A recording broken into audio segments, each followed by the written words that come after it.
എല്ലാവർക്കും good morning. ഞാനൊന്നൊരു ചെറിയ ഫങ്ഷനിൽ പങ്കെടുക്കാൻ പോവുകയാണ്. അതിനുള്ള മേക്കപ്പിലാണ്.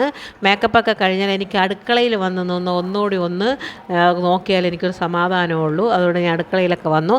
എല്ലാവർക്കും ടാറ്റ. അപ്പം നമുക്ക് ഫങ്ഷനിലൊക്കെ പോയിട്ട് വരാം. ഇന്ന് ഞാൻ അടുക്കളയിലൊന്നും കയറണില്ല. അടുക്കളപ്പണിയൊക്കെ ഞാൻ ഇന്ന് ബഹിഷ്കരിച്ചിരിക്കുകയാണ്. അവിടെ ഇന്ന് ഹർത്താൽ പ്രഖ്യാപിച്ചിട്ടാണ് ഞാൻ ഇറങ്ങിയിരിക്കുന്നത്.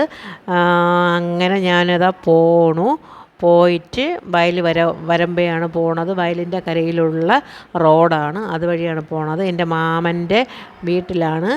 അവിടെ ഇന്നൊരു ചെറിയ കുഞ്ഞ് ഫങ്ഷനുണ്ട്. ആ ഫങ്ഷനിൽ പങ്കെടുക്കാൻ പോയതാണ്. ബന്ധുക്കളെല്ലാവരും അവിടെ ഒത്തുകൂടി. അങ്ങനെ കാണാതിരുന്ന ബന്ധുക്കളെയൊക്കെ കണ്ടു. എൻ്റെ കളിക്കൂട്ടുകാരി, എൻ്റെ സഹപാഠി, അങ്ങനെ എൻ്റെ കൂട്ടുകാരിയൊക്കെ ഞാൻ അവിടെ കണ്ടു. ഒരുപാട് സമയമുള്ളൂ അതിന് ചിലവഴിക്കാൻ കഴിഞ്ഞു. സ്കൂൾ വിദ്യാഭ്യാസ കാലത്തും അല്ലാതെയും ഞങ്ങൾ ഭയങ്കര ഫ്രണ്ട്സായിരുന്നു.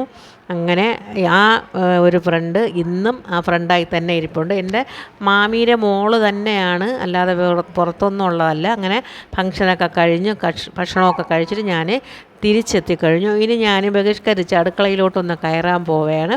വേറെ വിശേഷിച്ചൊന്നുമില്ല. കുറച്ച് ചൂര മീനൊന്ന് അച്ചാറിടണം.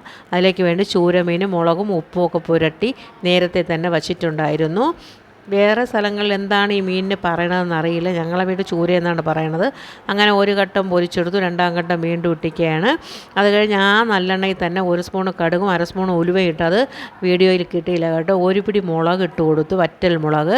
പിന്നെ ഒരു പിടി കറിവേപ്പില, 100 ഗ്രാം വെളുത്തുള്ളി കഴുകി തൊലിച്ച് അരിഞ്ഞ് നീളത്തിലരിഞ്ഞതാണ്. എന്നിട്ട് അതിട്ടു. എന്നിട്ട് അതിലേക്ക് 2 സ്പൂണ് സാദാ മുളക് പൊടി, 1 സ്പൂണ് കാശ്മീരി ചില്ലി, അര സ്പൂണ് ഉലുവ, അര സ്പൂണ് മഞ്ഞൾപ്പൊടി, 1 സ്പൂണ് കായം, ഇതെല്ലാം ഇട്ട് നല്ലവണ്ണം പച്ച ചുവ മാറുന്നവരെ നല്ലവണ്ണം മൂപ്പിച്ചു. അതിനുശേഷം ആ തവിക്കൊരു 1/4 തവിയോളം വിനാഗിരി ഒഴിച്ചു കൊടുത്തു. അതും നല്ലവണ്ണം തിളച്ചതിന് ശേഷം ആവശ്യത്തിന് ഉപ്പൊഴിച്ചു കൊടുത്തു. വിനാഗിരിയിൽ ഉപ്പുള്ളത് കൊണ്ട് നോക്കി ഒഴിക്കണം. അങ്ങനെ സൂപ്പർ ടേസ്റ്റി മീൻ അച്ചാർ റെഡി. എല്ലാവർക്കും താങ്ക് യു.